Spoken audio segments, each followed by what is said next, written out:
এরে নবীর উম্মতের দল, যেই নবীর মেশকম্বর এত ছিল, রাসূল যদি হাইটা যাইতেন রাস্তা দিয়ে মাসকে মাস ওই রাস্তায় গ্রাম থাকতো, জোরে কোন সুবহানাল্লাহ। এরে নবীর উম্মতের দল, মক্কার মানুষেরা রাসূলের পায়ের রেখা পর্যন্ত জানতেন নবী কোন রাস্তা দিয়ে হাইটা যাইতো। এই নবীর পায়ের রেখা দেখলে বুঝতে পারতো। কিন্তু আশ্চর্য এবং পরিতাপের বিষয়, আমরা মুসলমানরা নবীর জন্য একটু দাড়ি পর্যন্ত রাখতে পারি না। নবীর জন্য সাহাবায়ে কেরাম জীবন দিয়ে দিয়েছেন, আমরা নবীর জন্য একটু সুন্নত মানতে পারি না। এটা নবীর উম্মতের দল, বুঝাবার জন্য বলি, ভালো করে শুনে নেন। দুনিয়ার মধ্যে চিরজীবন থাকা যাবে না, একদিন পরপারে পারি জমাইতেই হবে, কথা ঠিক না বাটি জোরে কোন। যার জন্য আল্লাহ তাআলা কুল কায়নাত বানিয়েছেন, ওয়ামা আরসালনাকা ইল্লা রাহমাতাল লিল আলামিন। আল্লাহু আকবার। अल्लाह ताला पैगंबर के रहमत हिसाबे बनाइছেন। ओ जिसके लिए महफिल कौनाइन सजी है, फिरदौस से बड़ी जिसके वसीले से बनी है। ओ हाशमी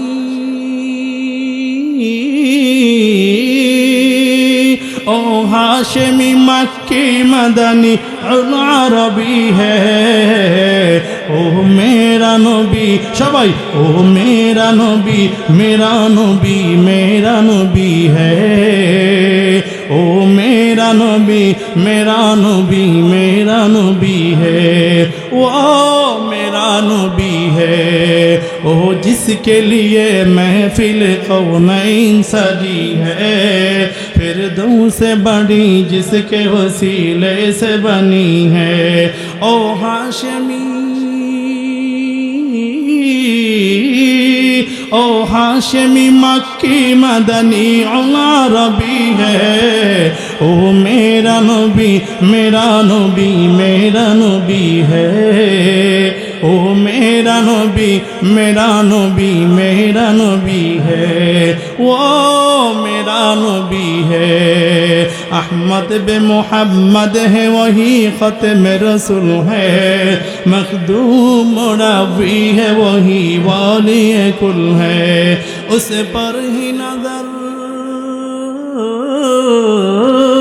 उस पर ही नजर सारे जमाने की लगी है।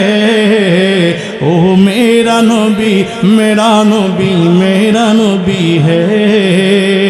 ओ मेरा नबी मेरा नबी मेरा नबी है। वो मेरा नबी है। अल्लाह का फरमान है, अलम नशरह लका सदरका, मंसूब है जिससे वरफाना लका जिक्रका। जिस जात का कुरान, जिस जात का कुरान में भी जिक्र जली है। ओ मेरा सबाई ओ मेरा नबी मेरा नबी मेरा नबी है। ओ मेरा नबी मेरा नबी मेरा नबी है। वो मेरा नबी है। मुज़म्मिल यासीन व मुद्दसिर ताहा, क्या शान है अलकाब से मौला ने पुकारा। क्या शान है उसकी, क्या शान है उसकी है जो उम्मी लक़बी है। ओ मेरा नबी मेरा नबी मेरा नबी है। ओ मेरा नबी मेरा नबी मेरा नबी है। वो मेरा नबी है। ओ इनका नबी उनका नबी सबका नबी है। ठीक है ना। कौनैन के मुख्तार खुदा तुमको बनाया। कौनैन के मुख्तार खुदा तुमको बनाया। उम्मत की निगाहबान खुदा तुमको बनाया। उम्मत की निगाहबान खुदा तुमको बनाया। मैं दूर हो मजबूर हो है सैयद आलम। मैं दूर हो मजबूर हो है सैयद आलम। दीदार दिखाते नहीं आवाज सुना दो, दीदार दिखाते नहीं आवाज सुना दो। दिरुद शरीफ पढ़ी আমরা সবাই। আল্লাহুম্মা সাল্লি আলা মুহাম্মাদিন ওয়া আলা আলি মুহাম্মাদ কামা সাল্লাইতা আলা ইব্রাহিম ওয়া আলা আলি ইব্রাহিম ইন্নাকা হামিদুম মাজিদ।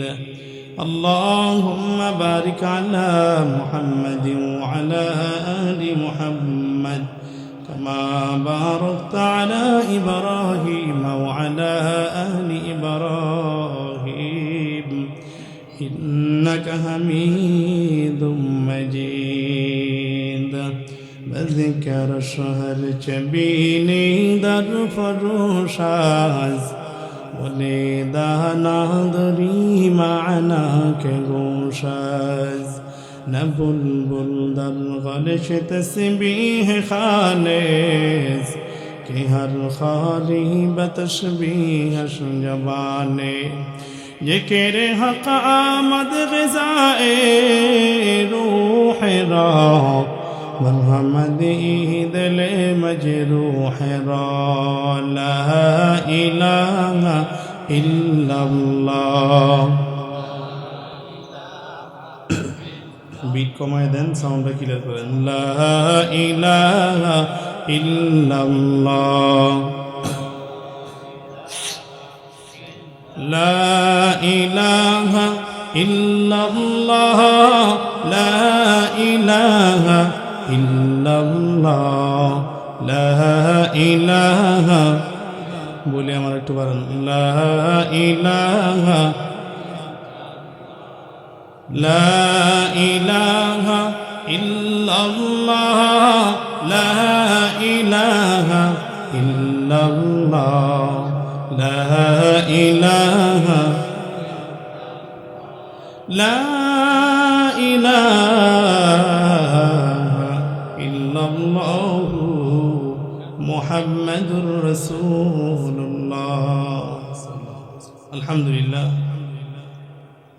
2025 সালের দাখিল ও আলিম পরীক্ষার্থীদের বিদায় এবং নুরানী শাখার তৃতীয় শ্রেণীর ছাত্রছাত্রীদের কোরআন সবক অনুষ্ঠান উপলক্ষে 2 দিনব্যাপী বার্ষিক তাফসীরুল কোরআন মাহফিলের সম্মানিত সভাপতি আলহাজ মোহাম্মদ ইউসুফ আলী সাহেব, আজকের মাহফিলের প্রধান অতিথি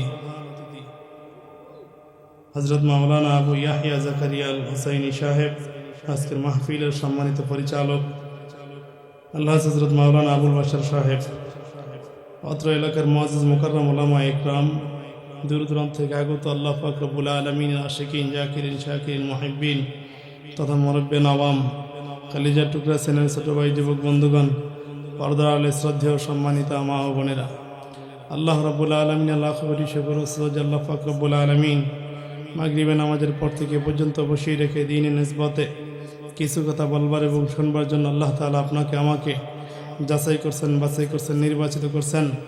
এই জন্য মুসলমান হিসাবে ইমানের আওয়াজকে বুলন্দ করে উচ্চ আওয়াজে কণ্ঠে কালেমাত শুকর আদায় করে আলহামদুলিল্লাহ। লাখ কোটি দরুদ সালাম বিশ্ব মানবতার কান্ডারি মুক্তির দিশারি সঈদুস সাকালাইন ইমামুল মুরসালিন ওয়া রাহমাতুল লিল আলামিন আকায়ে নামদার মদিনা কা তাজদার জনাব হযরত মুহাম্মদুর রাসূলুল্লাহ সাল্লাল্লাহু আলাইহি ওয়াসাল্লামের ওপর। তো বাবা যে আয়াত তেলাওয়াত করলাম, আল্লাহ তাআলা উপরোক্ত আয়াত এবং হাদিসের আলোকে কিছু সারসংক্ষেপ কথা বলবার এবং শুনবার জন্য আল্লাহ তাআলা আপনাকে আমাকে সবাইকে সেই শক্তি হিম্মত সাহস আল্লাহ সবাইকে দান করেন, জোরে বলেন আমিন। তো বাবা একটা কথা আগে থেকেই বলে নেই, এখানেও বলি সবখানেই বলি যে একা একা কথা বলা যায় না, একা একা কথা বলা যায় না, শ্রোতা বক্তা মিলে কথা বলতে হয়। উদাহরণ দিই, ভালো করে বুঝেন। এই যে রাস্তার পাশে মাঠের মধ্যে যদি একটা লোক একা একা দাঁড়িয়ে দাঁড়িয়ে কথা বলে, তার সাথে কেউ নেই, লোকটা একা, এই লোকটাকে আপনারা কি বলবেন? কথা কয় না, কি বলবেন? পাগল। আমি তো আর পাগল না যে আমি একা কথা বলবো, আপনারা কিছু বলবেন না, তা হতে পারে না। আপনাদেরও কিছু বলতে হবে, পারবেন না ইনশাআল্লাহ? পারবেন তো ইনশাআল্লাহ? দি কারা কারা পারবেন? আল্লাহু আকবার। আল্লাহ কবুল করেন, জোরে বলেন আমিন। মুসলমান আর একটা উদাহরণ দিই, ভালো করে বুঝেন। মানুষ হাঁটে হাত দিয়ে না পাও দিয়ে? কথা কয় না। হাত দিয়ে হাঁটে না পাও দিয়ে হাঁটে? হাত লড়েনি। হাত লড়ে? হাত লড়ে কেন? হাতে বুঝাইতেছে পাও তুমি একা না, আমি তোমার সাথে আছি। তো আপনারা আমার সাথে আছেন না ইনশাআল্লাহ? আছেন তো ইনশাআল্লাহ? যে কারা কারা আছেন আল্লাহু আকবার, আল্লাহ কবুল করেন, জুড়ে বলেন আমিন। মুসলমান, বেশি লম্বা চূড়া মোকদ্দমা ভূমিকা দিয়ে আলোচনা করার সুযোগ নেই। আমি সব সময় যে আলোচনাটা বেশি করি, যে রাসূল সাল্লাল্লাহু আলাইহি সাল্লামের আদর্শ নিয়ে কিছু আলোচনা করার চেষ্টা করি, যাতে করে আগে এই বিষয়টা আমার মধ্যে ঢোকে। রাসূলের আদর্শ যদি নিজের জিন্দেগিতে যাপন করা যায়, তাহলে ওই ব্যক্তির দুনিয়া এবং আখিরাত কামিয়াব। যেরকম সুবহানাল্লাহ। তাহলে দুনিয়াও এই লোকটার কামিয়াব, আখিরাতও কামিয়াব। দুনিয়াতেও লোকটা দামি হবে, আখিরাতেও লোকটা দামি হয়ে যাবে। আর রাসূলের সুন্নত যারা কবরে নিয়ে যাইতে পারবে, আল্লাহর সামনে নিয়ে দাঁড়াতে পারবে, আল্লাহ তাআলা হাসরের ময়দানে তাদেরকে বিনা হিসাবে জান্নাতের মালিক বানিয়ে দিবেন। অনেকেই বলতে পারেন যে হুজুর আপনি এই আলোচনা আগেও করছেন, এখনও করেন, আগেও যদি করে থাকি এখনও যদি করি, আরও বেশি বেশি করা দরকার। কথা ঠিক না বাটি জোরে কম? এর অর্থ হলো মানুষ যেই জিনিস যত বেশি বেশি শুনে, তো ওই জিনিসের প্রতি তার আগ্রহ গুরুত্ব তত বেশি বেশি বাড়ে। কথা ঠিক না বাটি জোরে কম? তো আমি যে আয়াত তেলাওয়াত করলাম, আল্লাহ বলেন ওয়া ইন্নাকা লাআলা খুলুকিন আযীম, হে নবী আপনি মহান চরিত্রের অধিকারী, আপনার মতো তো সুন্দর চরিত্র দিয়া আমি আল্লাহ দুনিয়ার কাউরি বানাই নাই। যেরকম সুবহানাল্লাহ। এই যে কিছুক্ষণ আগে আমার ছোট ভাইয়েরা কত চমৎকার সুরে একটা সঙ্গীত শুনাইলেন, মুস্তাফা মুহাম্মদুর রাসূলুল্লাহ সাল্লাল্লাহু আলাইহি সাল্লাম। কিন্তু আমি যেটা নিয়ে আফসোস এখনও করতেছি যে আপনারা জোরে সোরে একটু মারহাবা দিতে পারলেন না। ওই সময়তে দিতে পারেন নাই, এখন একটু জোরে বলেন মারহাবা। এই যে যারা চলে গেছে তাদেরকে জোরে বলেন মারহাবা। মনে হয় যেন ফেরেশতার মতো দাঁড়ায় আছে। কথা ঠিক না বাড়ি জোরে কম? আমি আমার ক্যামেরার বাইরে বললাম এই দৃশ্যটা ভালো করে ভিডিও করেন, খুব চমৎকার দেখা যাইতেছে। কথা ঠিক না বাড়ি জোরে কম? কিছু জিনিস এটা আল্লাহ তাআলা কুদরতিভাবে ভালো দেখায়। জোরে বলেন আমিন। আল্লাহ তাআলা ভাইদেরকে দিনের বড় দায়ী বানায় দেন। জোরে বলেন আমিন। দিনের জন্য কবুল করেন। জোরে বলেন আমিন। তো যে কথা বলতেছিলাম, মুস্তাফার সঙ্গীতের শান যদি এত সুন্দর হয়, ওই মুস্তাফা মুহাম্মদুর রাসূলুল্লাহর আদর্শ চরিত্র কত বেশি সুন্দর। যেরকম সুবহানাল্লাহ। যে যাকে চিনে সে তাকে মানে, যে যাকে চিনে না সে তাকে মানে না, চিনলে জীবন দিয়া হইলেও মানে। কথা ঠিক না? এই জন্য চিনা দরকার আছে না নাই? জানা দরকার আছে না নাই? আমি আপনাদেরকে সংক্ষিপ্ত পরিচয় দিব, বেশি লম্বা চূড়া পরিচয় দেওয়ার সময় কম। মুসলমান, রাসূল সাল্লাল্লাহু আলাইহি সাল্লামের ব্যাপারে বিশ্বকবি আল্লামা শেখ সাদী রহমাতুল্লাহ আলাইহি একদিন বৈশা বৈশা কবিতা লিখতেছেন, আর উনি বলতেছেন, হে নবী আপনার ব্যাপারে যদি আমি কোনো কবিতা কোনো কিছু লিখতে যাই, তখন আমার জবান দিয়ে একটা কথা বের হয়, বাদ আজ খোদা বুজুর্গ তুই কিসা মুক্তাসারাস। হে নবী আল্লাহর পরে যদি কোনো ব্যক্তির স্থান থাকে, সেই স্থানটা আপনি মুহাম্মদুর রাসূলুল্লাহ সাল্লাল্লাহু আলাইহি ওয়াসাল্লাম এর, আল্লাহর পরেই আপনার স্থান। চিৎকার মেরে বলেন আল্লাহু আকবার। তাহলে রাসূলের আখলাক মাখলুকাতের মধ্যে শ্রেষ্ঠ মাখলুক মুহাম্মদুর রাসূলুল্লাহ সাল্লাল্লাহু আলাইহি ওয়াসাল্লাম। আশরাফুল মাখলুকাতের মধ্যে রাসূলের উপরে আর কোনো ব্যক্তির সম্মান আছে? কথা বলেন না কেন? আল্লাহ হলো রাহমাতুল লিল আলামিন, আল্লাহ হলো রব্বুল আলামিন, মুহাম্মদুর রাসূলুল্লাহ রাহমাতুল লিল আলামিন। আল্লাহ রব, আল্লাহ জগৎবাসীর জন্য রব, আর রাসূল হলেন জগৎবাসীর জন্য রহমত। চিৎকার মেরে বলেন সুবহানাল্লাহ।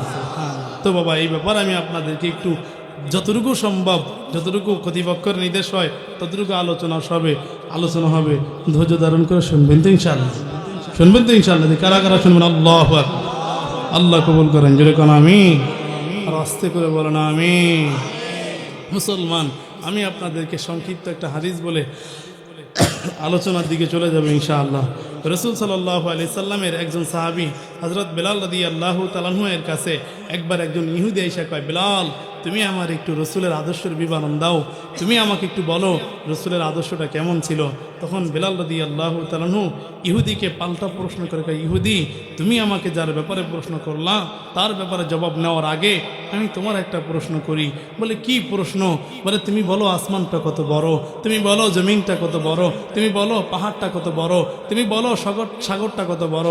এবার ইহুদি এই প্রশ্ন শুনে ইহুদি ডাক দিয়া কয়, বেলাল আসমান জমিন পৃথিবী নক্ষত্র তারকারাজির ব্যাপারে বললে একটা দুইটা বলতে পারবো, এর থেকে বেশি কিছু বলতে পারবো না। তবে তুমি বলতে পারবে না কেন আল্লাহ তাআলা আসমান জমিনের ব্যাপারে কি বললো, আর তুমি আমাকে যার ব্যাপারে প্রশ্ন করেছো আল্লাহ তাআলা তার ব্যাপারে কি বলছে?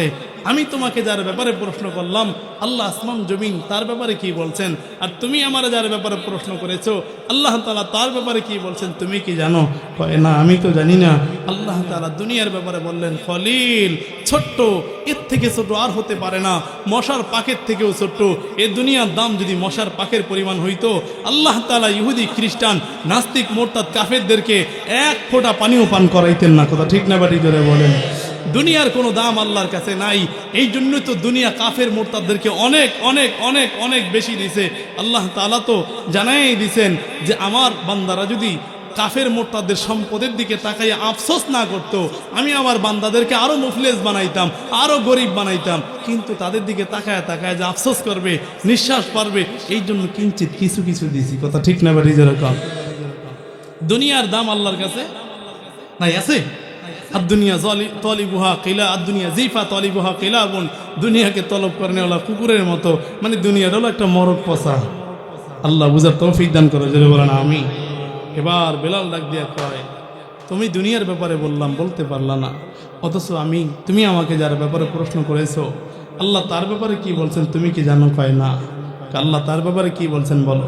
আল্লাহ বলেন ওয়া ইন্নাকা লাআলা খুলুকিন আযীম।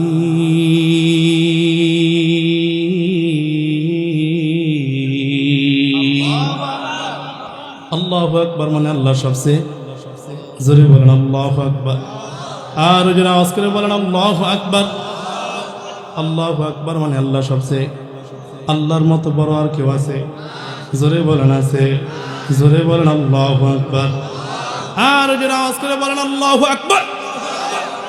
আল্লাহু আকবারের পাওয়ার কত মুসলমান আমি আপনাদেরকে বুঝাবার জন্য বলি, ভালো করে বুঝেন। বেলাল ডাক দিয়া বলেন, ইহুদি তুমি আমার যার ব্যাপারে প্রশ্ন করলা আল্লাহ তাআলা তার ব্যাপারে বলেছেন ওয়া ইন্নাকা লাআলা খুলুকিন আযীম।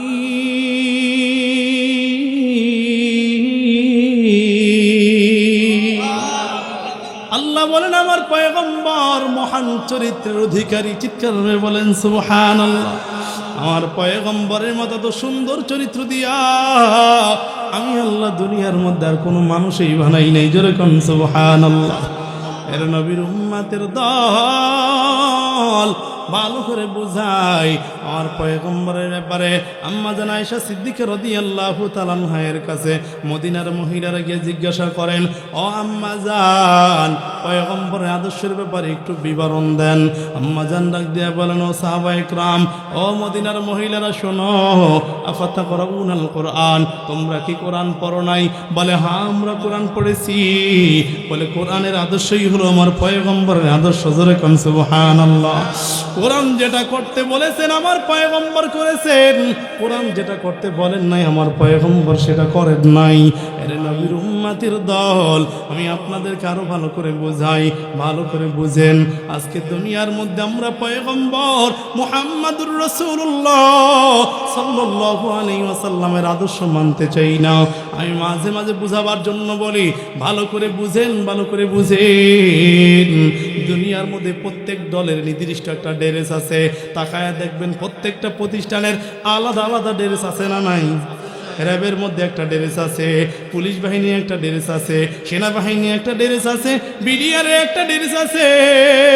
প্রত্যেকটা দলের, প্রত্যেকটা বাহিনীর, প্রত্যেকটা গোত্রের আলাদা আলাদা আদর্শ আছে, ড্রেস আছে।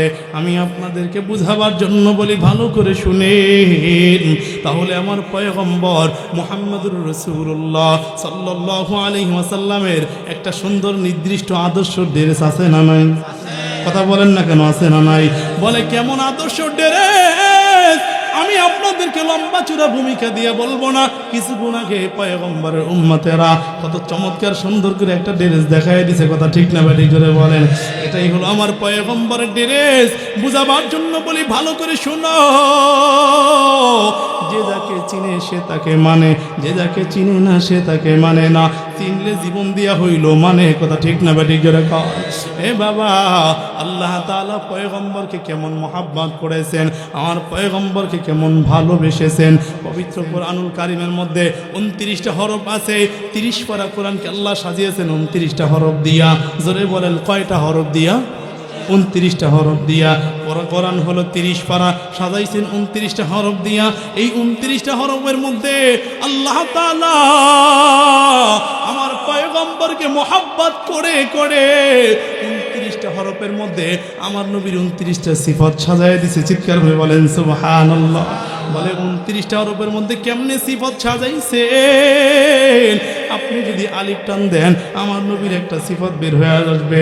আমার নবীর আসল নাম হলো আহমদ। চিৎকার করে বলেন আল্লাহু আকবার। আপনি যদি বা টান দেন, আমার নবীর আর একটা সিফত বের হয়ে আসবে, আমার নবী বাশীর। আপনি যদি তা টান দেন, আমার নবীর আর একটা সিফত বের হয়ে আসবে, আমার নবী সবচাইতে বড় তাকী। নবীর মতো এত বড় মুত্তাকী, আল্লাহকে ভয় করনেওয়ালা জমিনের মধ্যে